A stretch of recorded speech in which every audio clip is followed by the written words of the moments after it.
Hello, welcome to CubsPS Plus, Northside Numbers Game, a weekly podcast that dives headfirst into the analysis of hot topics driving Chicago Cubs baseball.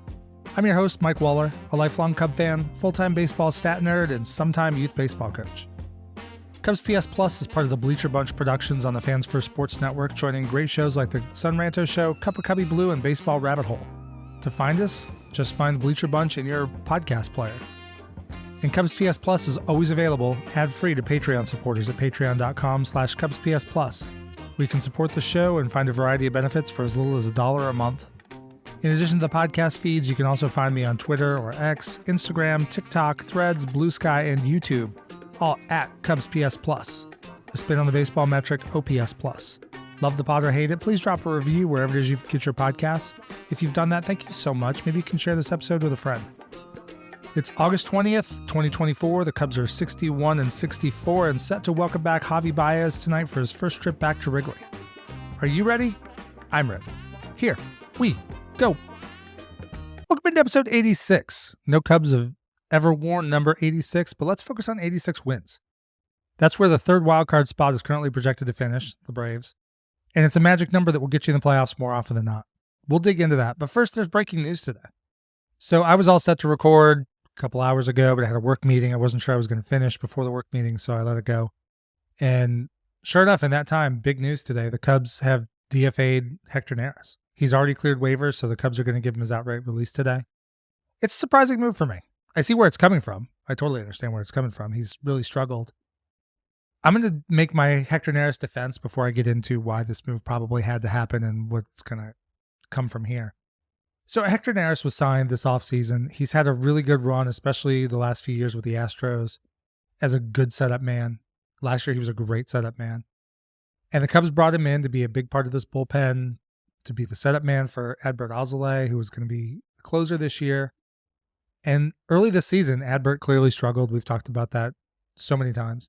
And then wound up hurt. I would say I don't think he was ever actually fully healthy this year. And then the Cubs, I think, had Julian Merriweather as the kind of closer plan B, but he got hurt early this season and is just now coming back and working through rust and all that comes with a long injury setback. And so Hector Neris got thrust in the closer position. Now, he's closed before, so it made a lot of sense at the time. You got a guy with actual closer experience who's done it. Not his dream scenario. Like he did have 26 saves with the Phillies back in the day, but he struggled there, and he struggled to close, and that's okay. That happens to guys. Pedro Strop is one of the all-time best relievers the Cubs have ever had. Struggled to close. Lights out in the setup man role, though. So Hector Neris is that guy. He's stepped up. He has a lot of players have made comments about him being a great leader on this team, a great mentor for some of the young arms in the bullpen. He stepped up, took that job. Was not great at it. Shouldn't have expected him to be great at it. He never has been in his career. But he took that role, and the Cubs just left him in that role. Now, there was one point in June where he had blown a couple saves, and the Cubs pulled him out of the closer role for a handful of games. Right after, Craig Counsell's not the type of manager who's going to throw his players under the bus. But he had said that he had no plans to pull Hector from the closer spot, and then immediately did so. Keegan Thompson came in, got a save, but then he went on the injured list. Colton Brewer had a save. Colton Brewer had another game where he got in trouble. Technically, Drew Smiley blew that save, but it was really Colton Brewer's mess. And after that, the Cubs kind of put him back in. Luke Little was not ready to close at that point in the season, and the Cubs were still eyeing contention. So that wasn't the time to go take a rookie who was struggling with command like Little was at the time, or Daniel Palencia, or Porter Hodge, who had just come up into that closer role. So I understood why they did it, but they just left him there and left him there and left him there. I think over the last month, 6 weeks, as this bullpen has really stabilized, I think the Cubs had opportunities to work in Porter Hodge at closer, work in Jorge Lopez at closer, work in Tyson Miller at closer. They never did it. They just left Hector Neris there. In a second, I'm going to talk about having a great weekend in Chicago. But the first game of that was Hector Neris blowing a 3-run save in the ninth. Cubs took a 5-2 lead to the ninth against the Blue Jays. Heart attack Hector gave it up. And that would wind up being one of the frustrations of the season. So while he did technically perform, I mean, I think he wound up being 18 of 23, I want to say, maybe 23 or 24. I should have had that number in front of me. I don't. In save chances, at one point, he was 18 for 22. One of those save chances was early in the season as a setup guy, so not even closer save opportunity. You know, the Cubs could have handled this differently. They could have worked somebody else in, see if one of those other guys could close, let Neris fall back into what he's actually been good at in his career. But they didn't. So here the Cubs are today. I understand floating him on waivers. If somebody had claimed Neris off waivers, they would have picked up the rest of his salary, which is about $2 million left on the season. He earned $9 million for the season. Given the Cubs are 125 games in, basically they've essentially already paid him roughly $7 million with about $2 million left. And it would have made sense. You know, I'm going to talk on CubsPS Plus the Signs probably tomorrow about the salary cap and the fact that the Cubs are going to go over by nickels and dimes in a year where they could have done more to bolster this team and still been in that first luxury tax threshold. But with Hector Neris, I think there was an attempt to see if some team would claim him for the stretch run, pick up that money, take $2 million off the books for the Cubs. Didn't happen. So what surprises me was not that they floated him on waivers. What surprises me is that they went ahead with the DFA after he wasn't claimed. So the Cubs are going to pay him that $2 million. Now, he had a player option for next year that the Cubs will have to buy out. But the idea that the option, there was some misinformation going around online that if the Cubs released him, that player option would automatically vest as a player option, which makes no sense. You release a guy and then that locks him into your roster the next year. It doesn't work. That's not how that works. So the Hector Neris had negotiated at 60 appearances this season, which he was right on pace to be right around 60 appearances. The player option would vest, or the option would vest and his club option would become a player option, which would mean Hector Neris would be likely to opt in for $9 million for next season. I actually thought the Cubs were going to let this go, probably have him come up a little bit short on appearances. Maybe the Players Association would have filed a grievance on that, maybe not, depending on how it looked as far as them potentially gaming the system down the stretch. But I actually thought the Cubs were maybe 60% likely to bring Hector Neris back on that club option, only to not bring him back as a closer. But either way, he's out now. I wish him the best. I mean, like I said, I don't think the Cubs handled him in the best way. I've only heard the best things about him as a leader in the clubhouse, as a mentor to young arms. So I respect everything he's done in that sense. He's not been an awful pitcher. He's struggled to close. And I will be very, very surprised if in the next 48 hours he doesn't find himself a new team. It wouldn't surprise me if he winds up back in Houston. Some team, Hector Neris, for the league minimum to come in and be another arm in that bullpen, you're not going to find much better out there for essentially no cost at this point. For a prorated league minimum salary, you're talking a couple $100,000 at most to get Hector Neris in your bullpen. Somebody is going to do without question. So I wish Hector the best. So what happens from here? So the Cubs have announced that they are, so obviously releasing Hector Neris opens up a 40-man spot. And Jack Neely, who the Cubs recently got from the New York Yankees in the Mark Leiter Jr. trade, is going to be coming up from Iowa. So let's look at Jack Neely. He's played for 3 teams so far this year. He started the season in AA, Somerset with the Yankees, moved up to Scranton Wilkes-Barre, and then got traded and made 6 appearances with the Iowa Cubs. For the season, he's made 37 appearances. He's thrown 48 1/3 innings with 76 strikeouts to 17 walks, given up 37 hits, 2.79 ERA, 1.17 WHIP. The big thing with him is Ks. I mean, he throws 97, 98, absolutely vicious slider, just nasty pitch after nasty pitch from him. And that's what he's shown in Iowa. I mean, only 6 innings. It's a small sample size.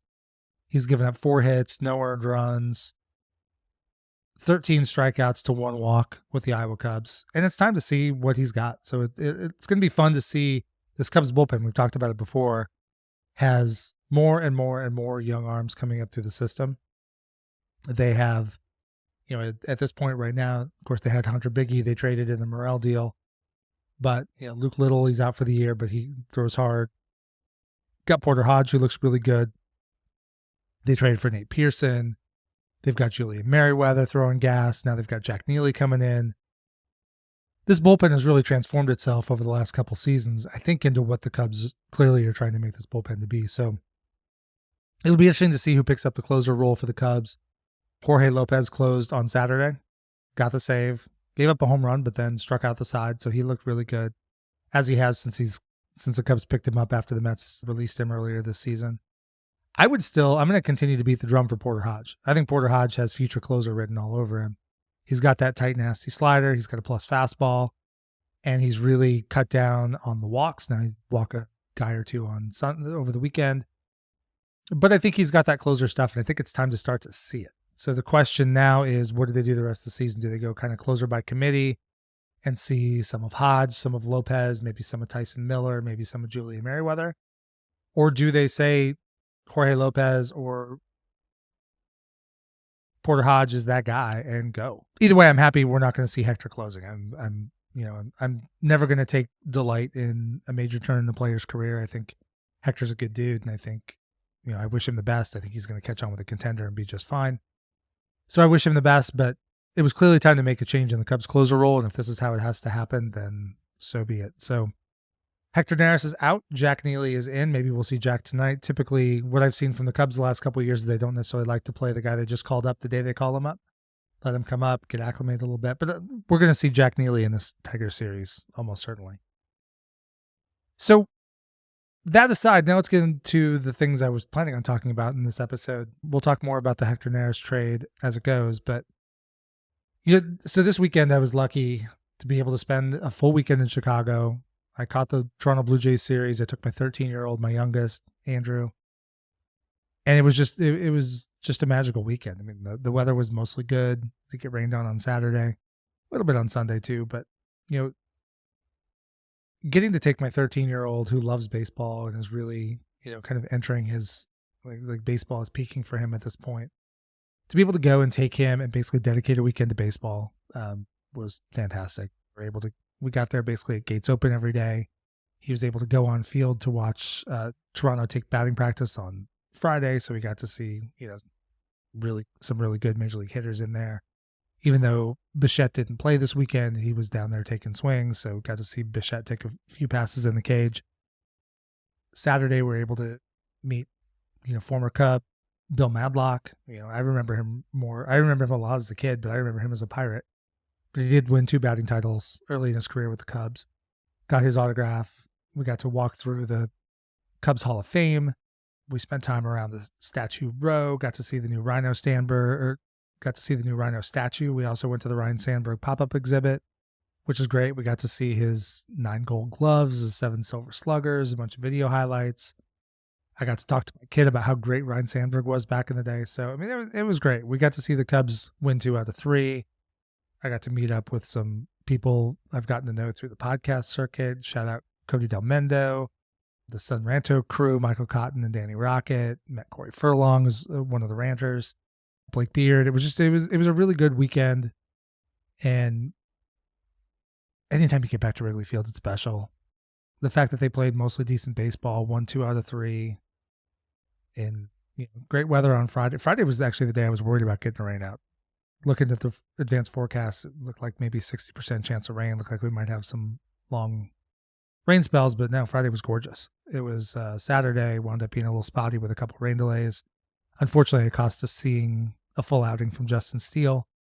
But we saw Nails bullpen, and that's certainly something to enjoy. And then Sunday was a really well-pitched game. Shota couldn't go as deep as we would hope, given he had a long first inning, threw about 30 pitches in that first inning. But he only gave up the 1 home run, which was not even on a bad pitch. And then the bullpen was nails after that. So all good on those fronts. But the Cubs lost 1-0 because they just couldn't score. They could not hit Bowden Francis. What is a Bowden Francis? It's like getting beat by a non-player character. No, I don't want to knock down a major leaguer like that. But that's what it feels like when the Cubs face these guys you've never heard of and you manage to scratch out 4 hits. So, like I mentioned, we got to see the full experience. We got to see the heart attack Hector inning in the 9th where he gave up that lead. Then the Cubs came back and Seiya Suzuki walked it off, which is great. We got to see the 3-1 lead on Saturday opened with Ian Happ's home run. So we got to see a lot of great things. There was a lot of great baseball. We managed to make it through all 3 games. We did not have any problems catching our flight back. So it was a perfect trip to Chicago and got out just ahead of the Democratic National Convention. So I consider that also a win. Regardless of politics, that's a lot of people and a lot of activity area to, make things pretty hectic. So those of you who are there, if you're there for the DNC, I hope you're enjoying it. If you're not, I hope you're able to dodge the crowds as best as possible. So where does that leave the Cubs at this point? So I want to talk about this year in the context of last year. I think they came in very similarly. So I think the Cubs came into both seasons expecting to be able to compete for the playoffs, compete for the division. Last year, they were able to, maybe in different ways than we thought. I mean, they had an okay April. They had a horrific May. Then they came back with a great, June through August and fell apart in September. This year, it felt like the Cubs were a better team on paper coming in. I predicted them for 90 wins. They're not going to get there. Well, they could get there, I suppose, but it's not going to happen. They would have to go on an epic tear the rest of the way. And this year, the team was similar. They had a good April, had a bad May, then also had a bad June, and just have not really been able to make things work since then. They can't get out of their own way. They can't put a big stretch together. Just when they'll have a good series or two, like they had that run against Baltimore and St. Louis and the Angels heading into the All-Star break, then they just can't, work their way out of it and stay constant after that. So the Cubs, through August 19th, and I'm recording this on August 20th, through August 19th last year, the Cubs were tied for second in the division with the Reds. Cubs were 63-59. Reds were 64-60. The Brewers were 67-57. So the Cubs were 3 games back in the division. The Brewers were playing at like an 87.5 win pace. And the Cubs and Reds were tied for that third spot in the wild card. Now, it was again, just like this year, it was a tight wild card race. At that point, Philly was 3.5 games up in the first wild card spot. The Giants were a half game ahead of the Cubs and Reds for the second wild card spot. And then Arizona and Miami were a half game back. San Diego was 5.5 back, and the Mets were 6 games back. This year, as it sits, the division's basically over. The Brewers lead the division by 11 games over the Cardinals in second place, 11.5 over the Cubs and Reds in third, and 14 over the Pirates. So barring the Brewers absolutely falling apart, that division race is over. So if we look at the wild card, again, similar to last year, the Padres are 4 games up. The Diamondbacks are 3 games up in the second spot. The Braves are sitting in that third spot with a projection of 86 wins. Now, last year at this point, when the Cubs and Reds were tied for that spot, they were projected for 83.5 wins. So right now, the National League wildcard's looking a little bit stronger than last year. Not really surprising, but it also plenty of time for that to kind of fall back too. I've done analysis, and typically, if you look back over 10 years, it's not a perfect comparison because in most of those years, the third wildcard spot didn't get you anything, so teams weren't specifically playing for it. But 86 wins will get you into the playoffs way more often than it won't. And so that's kind of been the magic number I've been eyeing all season. That's probably where the Cubs have to be if they're going to make the playoffs this year. So as it stands right now, the Braves sit in that third wildcard spot, 66-58. And behind them are the Mets. They're a game and a half back. Giants are 3.5 back. Cardinals are 5. Cubs and Reds are 5.5. Pirates are 8.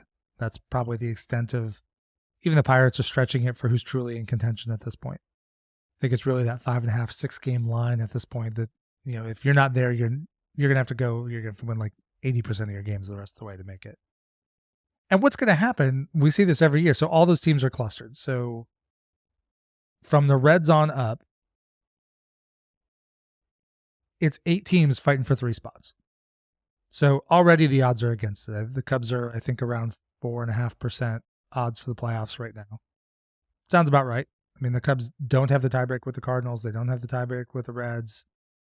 They don't have the tiebreak with the Giants or the Mets or the Braves. They're tied with the Diamondbacks. So maybe there's a tiebreak scenario there for them. They don't have the tiebreak with the Padres.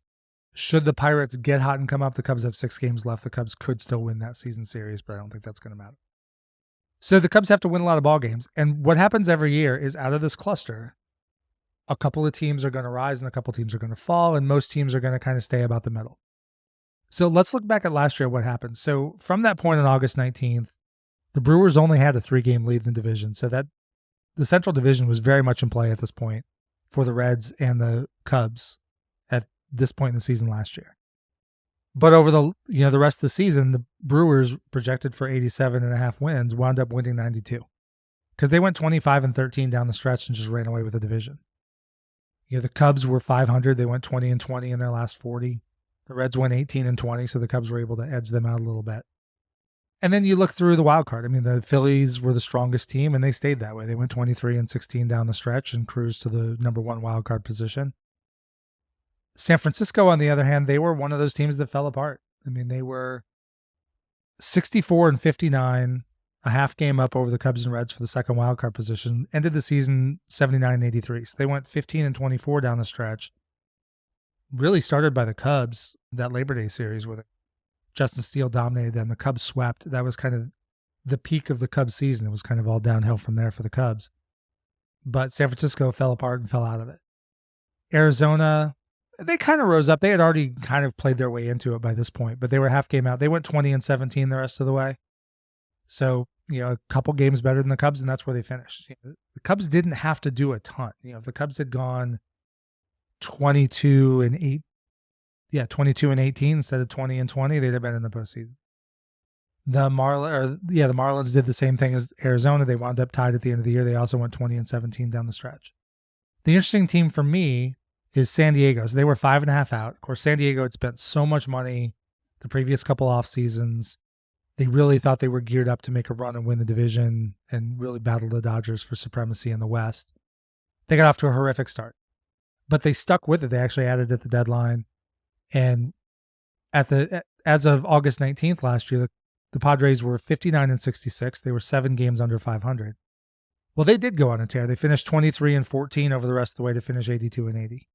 If they had been 2 games better at any point earlier in the season, then again, I don't know all their tiebreak scenarios, but two more wins would have gotten them into that tie with Arizona. And I don't know if they would have had the tiebreak with either team. I'd have to go look, but 2 to 3 wins over the course of the season prior would have done it. But it's that 23-14 stretch that took a team that was basically out of it into, it was going to be very, very hard for them to make it in, but they were a team to watch at the end of the season. You had to, it really seemed with about 5 or 6 games to go that if they stayed hot, they would have a shot. They lost a couple games and that did them in.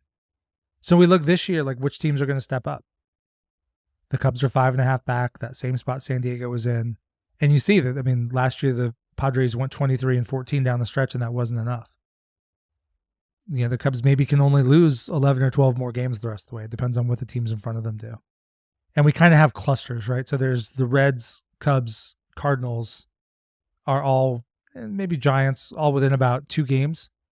And then there's a 2-game gap before the Mets and the Braves. Got to get out of this cluster and got to start chasing down the Giants and Mets. And we'll see who falls apart this year. Somebody's going to. Somebody who's up there. Now, the Braves just lost Austin Riley, so they have another big injury to deal with. Maybe it's them. I don't know. Maybe the Mets. Still don't really trust the Mets, but they're playing pretty good ball now. They had Grimace throughout the first pitch, and things went really, really well for them after that. Then they had Haley Welch throughout the first pitch. I don't know, maybe they'll fall apart after that one. We'll see. Giants, I don't know if I believe them or not. They're 5-5 in their last 10. They've won 2 in a row. Cardinals have kind of struggled 3-7, so they're kind of falling out of it. Maybe they'll continue to fall. Hard to say. But from here, 1 or 2 teams are going to fall, 1 or 2 teams are going to rise. And if it's going to be the Cubs, they got to start rising fast, and they got to do it consistently, and they really got to burn through the end of the season. So some historical examples to look at, let's take the 2007 Rockies. So that was a team, as of August 19th in 2007, they were 63-60. Did not look like they were really going anywhere. They were going to contend for the wild card, maybe. They sort of fell out of it after that, but they got absolutely scorching red hot at the end of the season. So they won 12 of the last 13 to end the regular season, including an 11-game winning streak in that stretch. And that forced a game 163 against San Diego for the wild card spot. And back then there was just the one wild card team. And often that wild card team had a bit of an advantage, which is why they've made some of the changes they have since that point. A wild card team would come in hot, have to play a team that maybe hasn't had anything to play for a while because the wild card's going to play the best team in the league. And maybe that team ran away with their division, hasn't had a game that mattered in 3 weeks, maybe even longer than that. So that's what you want to do, come in hot. And in that case, they beat the Padres 9-8 in 13 innings for that wild card spot and wound up going all the way to the World Series. And they lost, it was either 4-0 or 4-1 to Boston that year. But they made it. And so, but that was the kind of stretch they had to have. They had to go win 12 of 13. They had to win 11 in a row. And let's look back at the 2018 Brewers. That was one that kind of bit the Cubs in the ass. And on August 19th, Cubs were 3.5 games up in the division. The Brewers were 69 and 57. So again, a better team than anything we're talking about in the wild card race this year. And that Cubs team would win 95 games, famously. And then on August 28th, the Brewers were 6 games out. They were 73 and 60. The Cubs had pushed that lead out to 6 games. And it looked almost insurmountable at that point. I mean, it was a good Cubs team playing pretty well. Cubs team didn't even play that poorly as the season faded out. But that was a year where the Brewers ended with 7 straight wins. They won 16 of their last 21, which forced them into a tie, which got them game 163. They beat the Cubs 3-1. Cubs would go on to lose the wild card game to the Rockies that year. But that's the kind of finish this team is going to have to have. They're going to have to finish like the Padres did last year, but a little better. They're going to have to finish like the Rockies did in 2007 or the Brewers did in 2018. Now, certainly with the Brewers doing it in 2018, Craig Counsell knows what it takes. I don't know that this team has it in them, but that's the kind of run it's going to take. Now, the Cubs have the kind of schedule to allow that to happen. Let's go through the schedule. I've talked about it a little bit before, but let's talk about what's left. So the Cubs play the Tigers, who have the same record they do right now. So it's a very even matchup. Even it's a under 500 team, but it's a fairly even matchup on paper. 3-game series here. Then they face the Marlins for 3, the Pirates for 3, the Nationals for 3. Then they come back home and they've got the Pirates for 3 before facing the Yankees and Dodgers for 6 games back to back. And then after that 6-game stretch against the Yankees and Dodgers, it's the Rockies for 3, the A's for 3, and the Nationals for 4. So there are a lot of winnable games there. I mean, let's just start pacing this out. Let's say they can squeeze out one sweep between the Tigers, Marlins, and Pirates, and you win the other 2 series. That's a 9-4. And then hopefully you win the National Series. That's 11-5. Maybe you find a way to split the Yankees and Dodgers.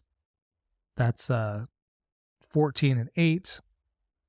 And then over the last stretch, let's say you can win 7 of 9 against, 5 of 7 against I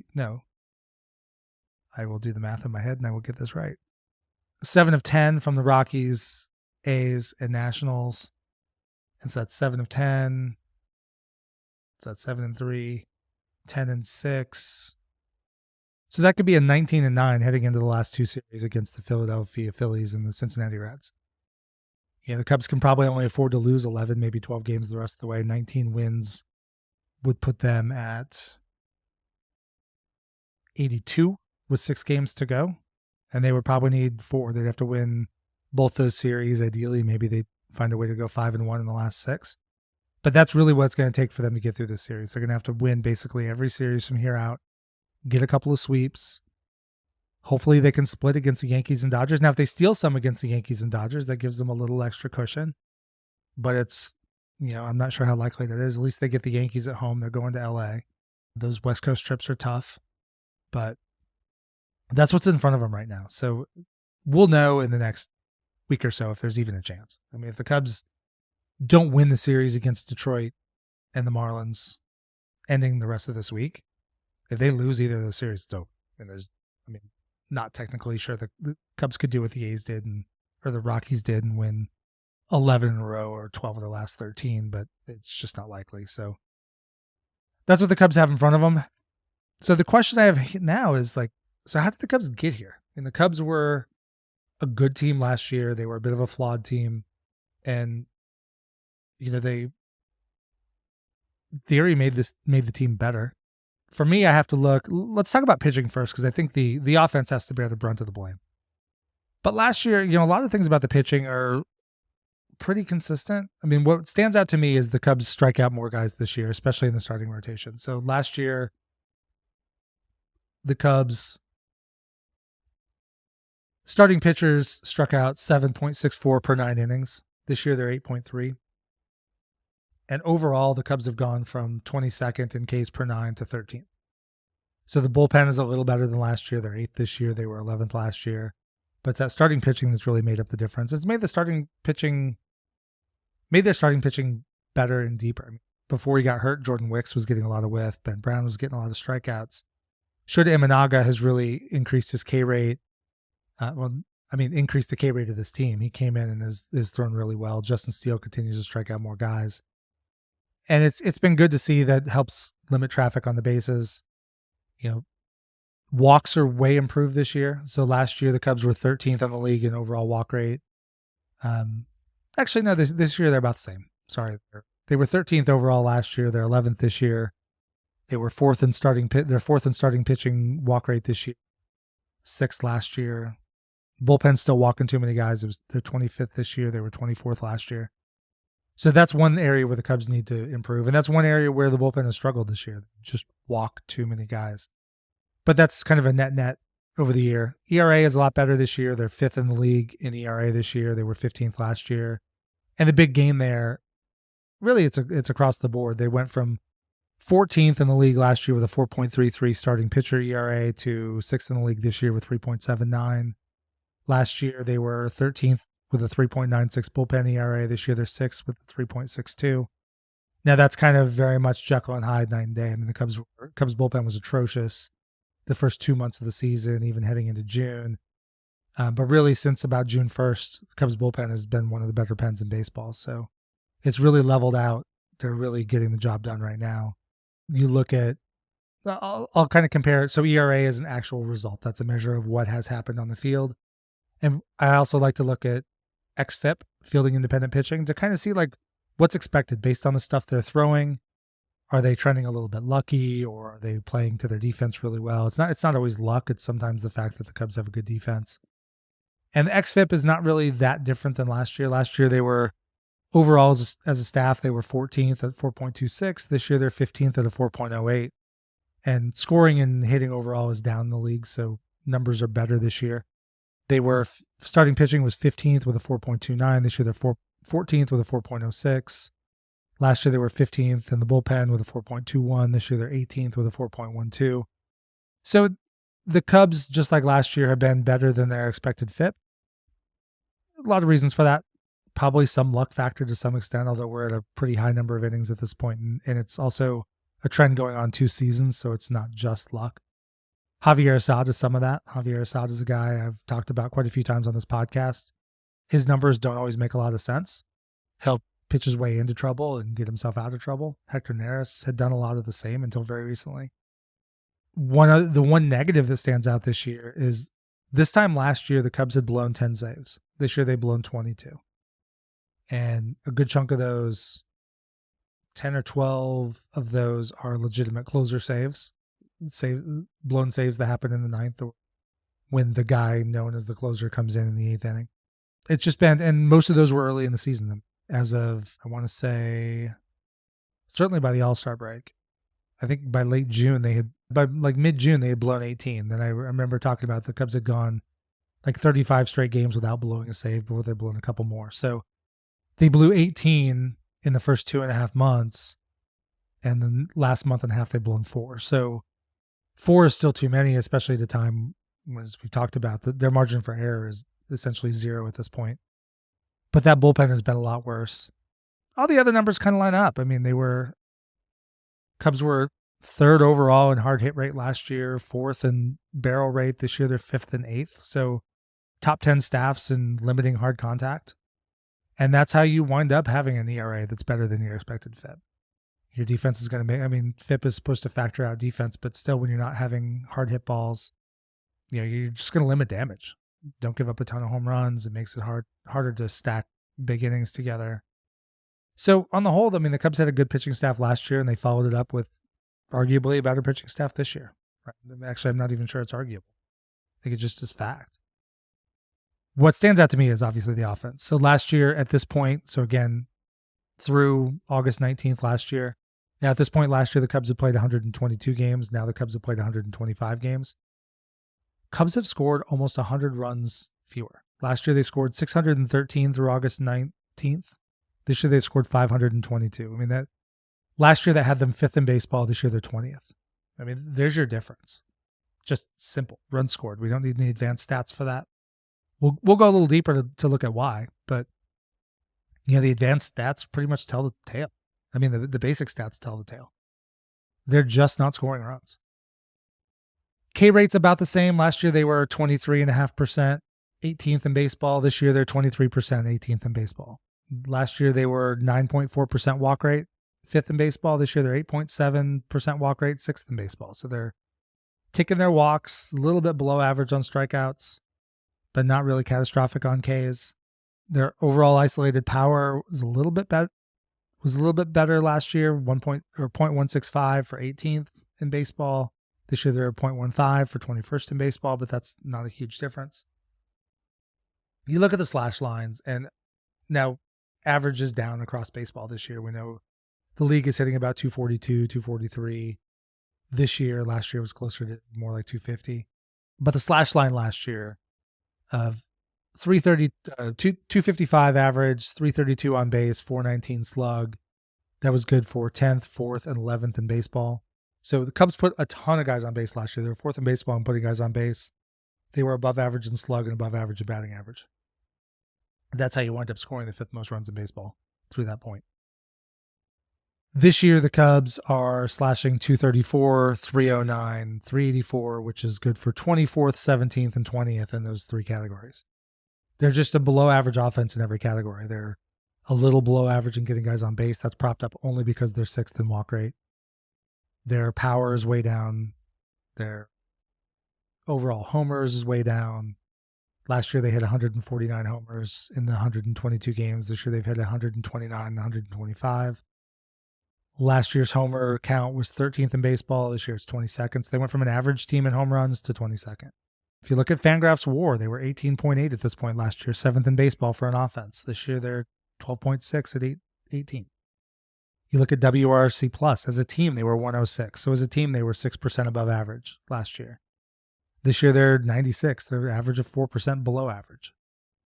Barrel rates are comparable. Last year was 7.8. This year's 8%. Last year was 38.3%. This year's 38.7. 21st and 20th ranked in baseball. So the biggest thing is last year the Cubs had their top 5 WRC pluses were Cody Bellinger at 150. And that starts getting you up into star territory. I mean, the numbers Cody put together last year when he was healthy were star numbers. And then Seiya Suzuki had a 127 WRC plus. Christopher Morel was a 121, and that's a good sign of how he fell off this year. Mike Tauchman played a ton, 119, and then Ian Happ and Dansby Swanson were a 112. Nico was about 105. So they had a bunch of guys in that range that, Cody Bellinger was giving you legitimate star numbers. Seiya Suzuki was giving you over the course of the season, especially on that tear in the second half, giving you very much all-star numbers. And Morel, Tauchman, Happ, Dansby gave you some depth in the lineup. This year, it's just not there. This year, Michael Busch leads the team at 125. Ian Happ's at 123. So those two guys are having good seasons. If the Cubs had somebody who was giving them 140, 150 WRC plus, all of a sudden now, Busch and Happ are really backing that guy up, and the lineup starts looking really deep. Seiya's also at 123 WRC plus. After that, though, it falls off. Belly's at 111. And Nico Horner's at 92. Dansby Swanson's below that. I mean, those guys just are not, there's not enough depth in this lineup. There's not enough guys getting it done. And so you look at all this, and it's not a big surprise how they fell off. Now, I don't know. There are a bunch of guys not hitting to the back of their baseball card. It's hard to know exactly why. I think in some cases it's been injury. I think in some cases guys just have bad years, and this might be that year. Some of it is hitting is contagious. And when you have a game like Sunday where nobody's hitting, I mean, Cubs had 4 hits, and one of them was a Michael Busch half swing that went about 45 feet. I mean, it's just not enough. The Cubs, if they're going to get back in this race, I've been saying it for weeks, pitching's been fine. Pitching just needs to keep doing what it's doing. We'll see what happens in the closer spot. Offense has to get going. They're going to face some bad pitching staffs over the next few weeks. Again, if they can rip off, 700 baseball, they'll get back in this thing and make the playoffs. anything like if they float around 500 like they've kind of been doing for a couple months, it's just not going to be enough. And then the season will start to be about looking ahead to 2025. I know Jed is already, the Hector Neris move is a move about 2025. It takes his player option out of play, lets him probably sign with a contender and go do his thing. It lets the Cubs start to audition other people in that closer role, whether it's Porter Hodge or Jorge Lopez or Julian Merriweather or Tyson Miller. Maybe even Jack Neely gets a couple shots. But at some point, the Cubs are going to have to start to make some other moves. I don't know what's going to happen with the bench. I mean, continuing to carry David Bodie and Patrick Wisdom on the bench when guys like Owen Casey, Moises Ballesteros are tearing up AAA. And Moises Ballesteros, I think it might make sense. Greg Huston and I talked about him. It may make sense to keep him down in Iowa for September because I think the Cubs really want him to be a catcher. And his defense is not there right now. He's still got a long ways to go to learn the position to do it at the level where he can do it at the major league level. And he's 20, so there's no rush. Owen Casey is a guy that's going to have to get added to the 40-man roster this offseason before the Rule 5 draft in December because he's eligible to be drafted, and he absolutely would be drafted by another team. There are probably 8 teams in baseball that could take Owen Casey right now and put him on their major league roster and keep him there for a year, even if he struggles. So he's a guy that's going to have to be protected. So why not add him now, clear some of the dead weight at the bottom of the roster, and give him a shot. I don't think we'll see him until September call-ups, but I do hope we do see him in September call-ups, especially if this team is falling. Start rotating him in, get him some DH, let him play some outfield. Again, doesn't necessarily have to play every day. Cubs gave PCA a taste last year, and while it went horribly, I think the fact that it went horribly has really played into giving him an eye-opening moment to know what he has to work on, what he had to work on last offseason to be ready for this year. Came up and he struggled, got better, kind of struggled again, made some adjustments, and he's been playing great lately. His approach is so much better. I've seen, it looks like he's tightened up his swing. Brendan Miller had a good tweet about that the other day, showing his early season swing compared to his more recent swing. His hands are up tighter to his ears. There's a bit of a leg kick. Everything's a little bit tighter with better back coverage of the strike zone. And, I want to see that growth, and that growth takes time. These guys aren't just going to come up to the major leagues. Owen Casey's not just going to come up to the major leagues a fully polished product. He's going to come up. He's going to have his struggles. He's going to have to make adjustments. He's going to have to learn. So if the Cubs do anything in the next couple of weeks to fall any further out of this, it's time to start looking at those guys. I'm not saying bench all the starting players and play all the rookies. Like, that's not how it works anymore. This isn't pre-2021 when you could call up up to 40, have your entire 40-man in the major league dugout. They only get 2 spots, 1 pitcher, 1 position player. So, at this point, Neely's coming up. I thought Neely would be that guy coming up in September for the pitching staff. Now maybe we see Caleb Killian back, or maybe it's just Jordan Wicks getting healthy and taking up that spot.